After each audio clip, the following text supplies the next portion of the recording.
তিব্বতের আকাশে ঢুকলেই নাকি বিমান গায়েব হয়ে যায়। কারণটা জানলে চমকে উঠবেন। আসুন জেনে নিই সেই সকল রহস্য। তিব্বত মালভূমির উপর দিয়ে বিমান চলাচল না করার আসল কারণ হল এর ভৌগোলিক এবং প্রযুক্তিগত সীমাবদ্ধতা।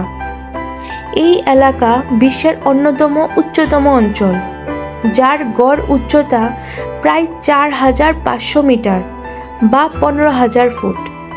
এত উচ্চতায় বিমান চালানোর কিছু বড় সমস্যা রয়েছে।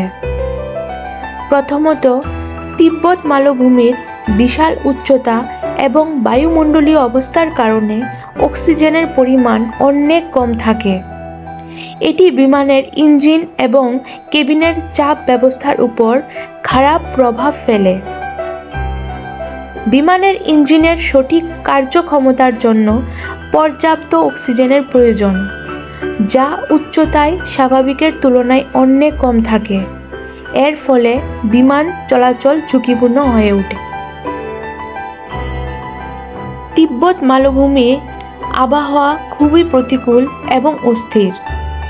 প্রায়শই এই অঞ্চলে প্রবল বায়ু প্রবাহ এবং টার্বুলেন্স দেখা যায়, যা বিমান পরিচালনার ক্ষেত্রে গুরুতর সমস্যা সৃষ্টি করে।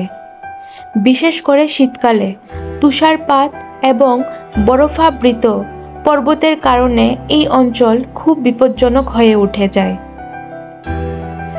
তৃতীয়ত, জরুরি অবতরণের ক্ষেত্রে তিব্বত মালভূমি একটি প্রধান চ্যালেঞ্জ। অঞ্চলটি অধিকাংশই প্রত্যন্ত এবং বসবাসযোগ্য নয়, অর্থাৎ এখানে অবতরণের মতো কোনো সুপরিকল্পিত রানওয়ে নেই। বিমান যদি কোনো প্রযুক্তিগত সমস্যার মুখোমুখি হয়, তবে সেখানে নিরাপদ অবতরণের সুযোগ অত্যন্ত সীমিত। তাছাড়া এই অঞ্চলের উচ্চতর পর্বত শৃঙ্গ যেমন মাউন্ট এভারেস্ট ও অন্যান্য পর্বত শ্রেণী বিমান চলাচলের পথে বাধা সৃষ্টি করে।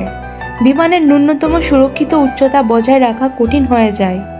এই সব কারণগুলো মিলিয়ে তিব্বত মালভূমির উপর দিয়ে বিমান চলাচল সাধারণত এড়ানো হয় এবং বিমানের রুট পরিকল্পনা করা হয় এমনভাবে যাতে এই অঞ্চলের উপর দিয়ে সরাসরি না যেতে হয়।